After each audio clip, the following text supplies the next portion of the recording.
Hello everyone, this is Zeeebo and welcome to this AFK journey video. So in this AFK journey video, we're going to talk about the Titan Reaver with regards to this week with my free-to-play VN account. So let's go into the Titan Reaver.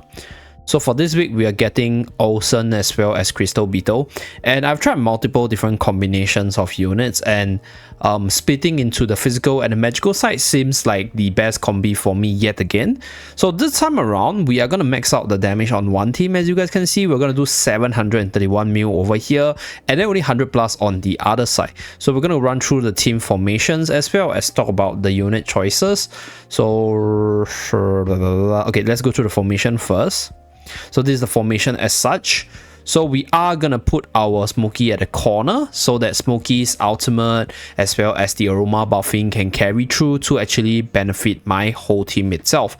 At the same time, at that very corner that Smokey is standing on, somehow Orsen actually won't target Smokey because of the skill targeting mechanics. So he will be able to channel the buff for the full duration such that all the other units will be able to benefit from the attack buff as well as the haste buff throughout the battle itself. We're also running Elsa for the Fury stat removal from her ultimate spam as well as her control ability to remove the Fury stack itself. Then we have Shakir for the AoE Lupine Aura buff.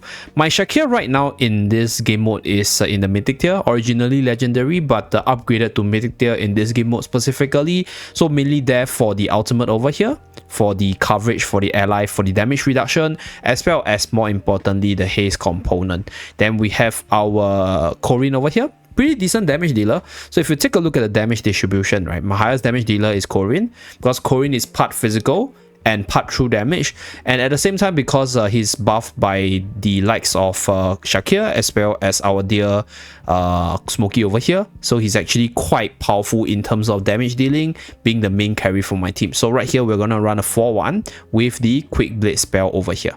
Okay, so for the second team, we're running the magical team. So this time around, we're just gonna hyper buff two of our best magical damage dealer, OD as well as Lime right here, together with Sonya. So this is hyper buffing because we're using both Reina as well as Sonya. So hyper buffing with a little bit of buff and debuff on the boss, and then even more buff with Mikola right here. So without further ado, let's jump into the battle to showcase the unit placement and how they move, and then talk about what are the optimization you can do for yourself. Okay, so right here, the position of Smokey allows Smokey to keep the aura permanently up, and then Shakir jumps to the middle with the Corin covering the damage component. Okay, so this is a build which I would say sort of gets the idea from the Endless Dreamland battle itself for the maximum attack buff as well as the attack speed buff on our Corin to hit a little bit harder. So you can try out different artifacts for this one. I think specifically you can also try out resonating for your for your Shakir to transform faster. You can also take out Shakir and put in Kruger if your Kruger is a lot stronger, and then your Kruger can actually debuff the boss such that Corin can hit a little bit harder. But for this team over here, you can see a good mix of physical as well as magical damage dealer. So overall, I think Shakir's aura or buff will be better to benefit the other units like Fresto as well as Elsa when they move into the aura itself. Okay, so just try the best unit according to your own team. So we barely charge up the Great Sword spell artifact for additional damage and debuff. A little bit slow, but mainly Great Sword spell is used for the massive stat over here. The 22% attack as well as the attack speed benefiting Corin is quite important. So that will be for team number 1. Okay, so that's it for this run. Let's go on to the magical team side. So for the magical team side, pretty straightforward. Let's run through the replay.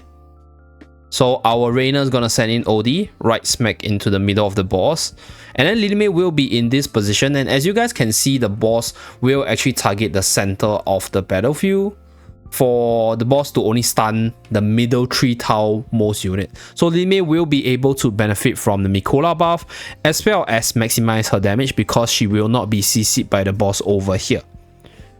Okay, pam pam pam pam pam pam, and then Sonya's able to output damage at one corner while continuously buffing the 2 carries, and we have even more damage and debuff coming out from Arcane Spell over here.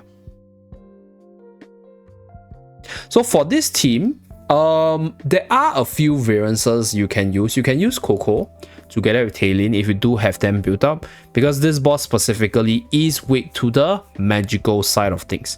So do remember that Tailin is always going to be a really good damage dealer, and if you find that Tailin maybe in the place of Odie does more damage here, then you can obviously put Odie into the first team and then try to make that team more magical centric, so that you are able to hit harder with the full Mauler buffs itself over using Corin, for example. So these are a few ideas or suggestions that you guys can use to optimize your damage for your own, but this will be my most optimal damage combination.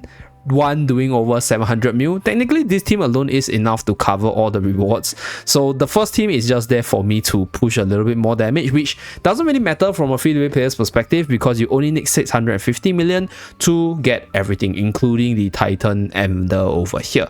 So with regards to the other team combination, let me just run through some of the records. As you guys can see over here, so we did Tailin out, we also did Lily May in the first team, Tailin in the second team. We also did a bit of a more physical centric team with regards to using Kruger together with Corin over here. So there are a few combinations that you guys can try. Specifically for Crystal Beetle, another way to dodge the stun is to use Coco.